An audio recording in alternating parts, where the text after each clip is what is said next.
be back to us, not to you. That's why I think that there should be a huge civilian oversight on the intelligence community. I do. I've always said that. I believe it to this day. There are black projects that are so big out there that you have no idea where the money went, where it's going, how it's spent, and neither does Congress. And they're not even allowed to find out in some of these projects. That is incomprehensible to me. Some of the people that show up at the meetings of these gigantic secret projects, and you don't take my word for it, go talk to Rich Dolan and others, buddies of mine, they'll tell you the same thing. There are people that show up at those meetings, they're not even Americans. And we have no idea who they are or how they got clearance to get in there. We have no idea who they are. None. It's absolutely stunning. So that's all this is amazing to me.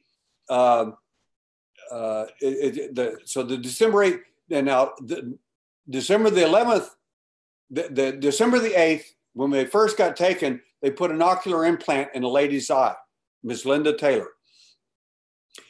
And 3 days later, they came back, they picked up everybody again. They picked them all up and they all reported the same thing again. I separated every one of them so they couldn't talk to each other.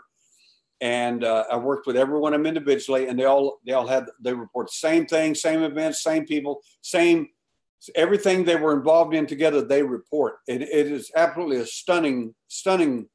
I mean, 8 people can't lie about the same thing. I mean, and not even talk. You got to talk to each other to get your story straight, and that just didn't happen. But on the December the 11th. Linda Taylor's at her job and she's rubbing her eye, and her boss says, "What is the problem?" She said, "I've had a piece of sand or something in my eye. It keeps bothering me." She kept rubbing her eye, and she said a little piece of something fell out of her eye and landed on the table. And her boss said, "What is that thing?" And it looked like a little tiny egg. I still have it, by the way.